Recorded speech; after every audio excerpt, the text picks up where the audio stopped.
Okay, good afternoon everybody. Welcome to today's press conference. We'll be running the press conference in the usual format with the broadcast section first and then followed by the newspapers. We'll start today's press conference with Sky Sports News and Gary Cottrell. Gary. Hi Graham. Hi Gary. Still here. Still here. Injury news? Well, Reece has been ill, so he hasn't trained today, so he won't make the game tomorrow. Raheem had a little feeling in his hamstring, more tightness than anything, so looking doubtful for tomorrow as well. And Aubameyang a slight problem with his back, so again he's looking like he'll miss the game. Apart from that, everybody's okay. Obviously, it would be a nice place for N'Golo to be involved. Going back to Leicester, is he likely to be in the squad this time? No, he won't. Still needs some more time in terms of build-up. We're aiming maybe towards Everton, but unfortunately not for tomorrow. You kind of answered this next question in a way by naming a couple of those players from Tuesday who may not be available tomorrow. I was going to say that you seem to have settled on a core of players and a system that you might use going forward. Obviously, things change through injuries and availability. Is that your thinking? And if so, how do you keep those who aren't involved in that core playing week in, week out happy? Well, you just have to do the maths. Only 11 can play, and we've got more than 11. So inevitably, they're not going to be happy. There's no point denying that. That's not to say they haven't been really professional, really supportive of the team. And there's always injuries. There's always things that happen. You know, you look at the situation with Marc Cucurella, for example, wasn't in the squad, and then came in against Dortmund and was fantastic and played a really good game and contributed to us winning. So I think the players know that they just have to be ready. That's how football works. Just have to be ready and keep fighting. Make sure when your chance comes, you're in a good position to play. For example, N'Golo, when he is fit to play, you know, would he automatically get in the starting lineup now? When Thiago Silva's back, maybe not. All these big name players who perhaps haven't got the chance to start they thought they might have. Well, it's the most important thing for those two is to get them back, injury free, and then the more good players we have, the better. And then it's football deciding in terms of performances and results. And that's where we're at. Obviously, in the back of two good results, but things change, opportunities arise, and we just have to keep working like that. Raheem out, as you said, so it might be good news for Mudryk. There's reports you've had him into your office to have a chat about the fact hasn't been in the front three the last two games. Well, yeah, he certainly comes into the equation. Absolutely. As a player that we believe in a lot.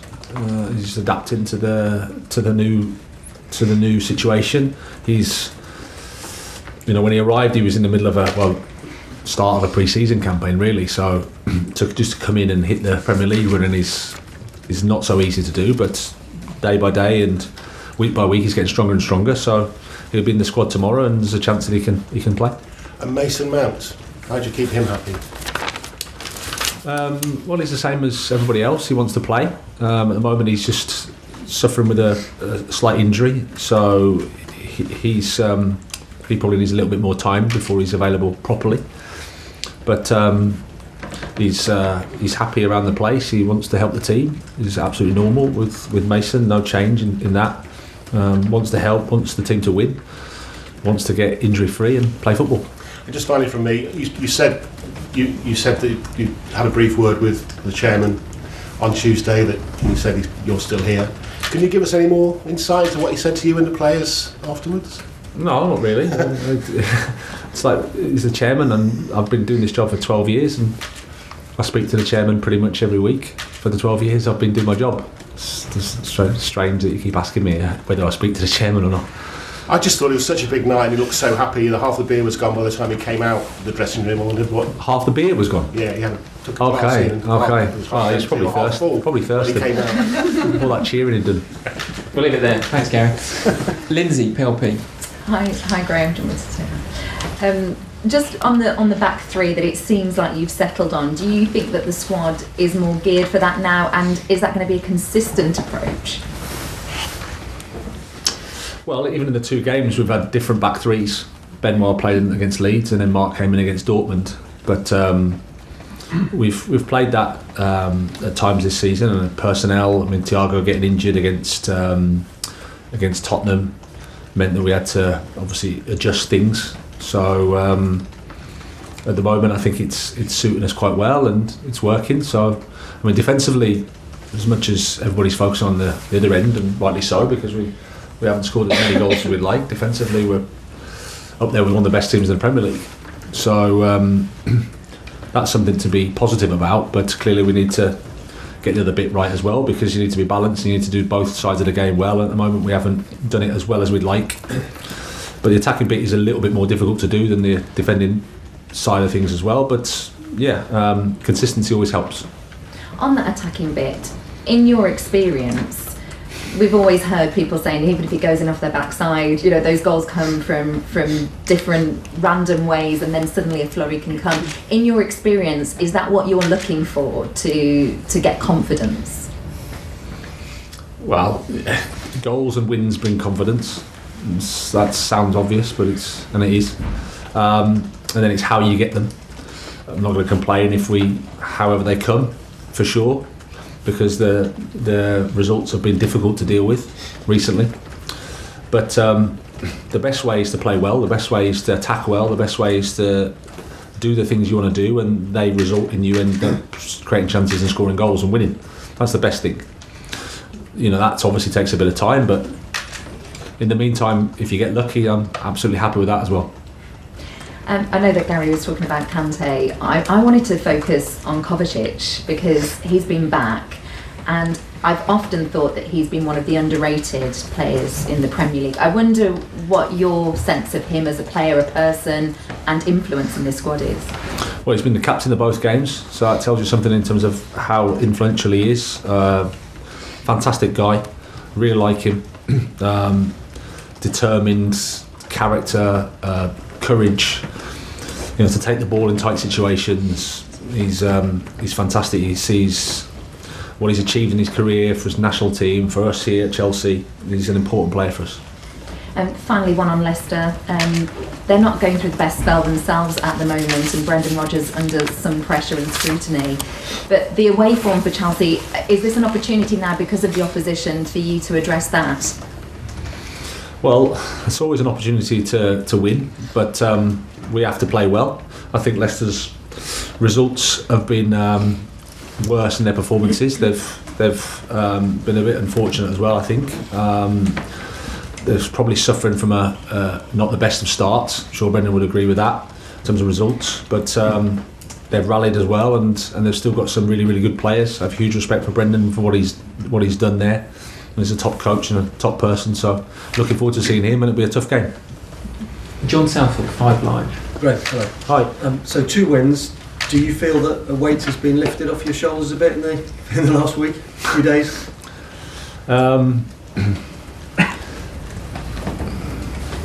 Has the weight been lifted off my shoulders?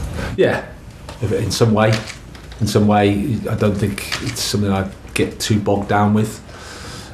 It's always nicer to win, John. It's as simple as that. Everything feels a bit better. Everything feels, like you're taking a step forward. But I'm not getting carried away. It's just 2 wins, so we have to focus on Leicester. And the boys have been in a good place, good spirit. They've stuck together through a bad time, which is good. There's a lot to say about that. But we have to start again against Leicester. How important was the other night for you, but also for your bond with the supporters? Because I haven't heard a noise like that inside Stamford Bridge for some time. Yeah, but I think the supporters, as I said, they've been really fair. And they want the team to do well, and results-wise, we haven't done that well. So you understand the criticism, and you understand, it's hard for them to get behind something when the results aren't, great for them to get behind. So it's our job to produce games and produce results, and I think that the performance was a positive one. I think they appreciated that, and I think generally when that's the case, they get behind the team and support the team. So I have nothing to say about how we've been treated with the supporters. They've been great, fantastic. You must have been pleased with Marc Cucurella, weren't you? Because it hasn't been easy for him. Have you had to manage him quite carefully over the last few months? I wouldn't say over the past few months. I think it got a little bit tricky in terms of him and the impact on the team, really. But at the same time, to try to shield him and wait for the right time to put him in, because I know how good he is. I know his quality. So I thought that the game in the Champions League, especially with Benoit going away, was a good opportunity for him to show his quality, and delighted for him that he did. And just a final one, there are reports from Inter Milan that they're quite keen for Romelu Lukaku to have another loan spell. I don't know if that's something you'd be happy with, or are you keen to get him back here? Well, it's nothing for me to think about at the moment. He's there and he's playing. I think those discussions and conversations, the decisions will be made at the end of the season. Okay, we've got time for two more. Simon Johnson, Athletic. Hey Graham. Hi Simon. Speaking about, going back to Mason, obviously the contract negotiation's been ongoing now for several months. How concerned are you that it's not been done? Are you going to talk to Mason to try and convince him, or are you going to sort of leave it to the club to sort out? Well, it's ultimately between the club and Mason. But I've spoken to him numerous times about his situation, football and life generally. And like I said, my feelings for Mason are clear. I think he's a fantastic person, firstly, and but sometimes these things happen. They're just complicated, and it's best that I speak little about it and let them get on with it and deciding what's right for both parties. Have you sort of, perhaps stating the obvious, but have you told Mason how much you want to keep him and be part of your plans? Yeah, but I'm not naive. I know that it's an important time for him. It's an important contract, and these things have to be right for him and his family, and it's important that he makes that decision on that basis. Okay, last question today is a special guest of ours. Charlie Butcher is here from Make-A-Wish Foundation, and he's got our last question in the broadcast section. Charlie. Hiya. What do you say to your team to motivate them at half time? Well, it depends how the game's going, whether they need a bit of a kick up the backside or whether they just need information. But essentially it's to try to help them, try to work out what we've done quite well in the game, what we need to improve, and if we can improve, how we can improve, and then try and convince them that if they do that, then they can win the game. I think that's a summary. Good question though. Thank you. Thank you, Charlie. And that's the end of the broadcast section. Cameras off, please.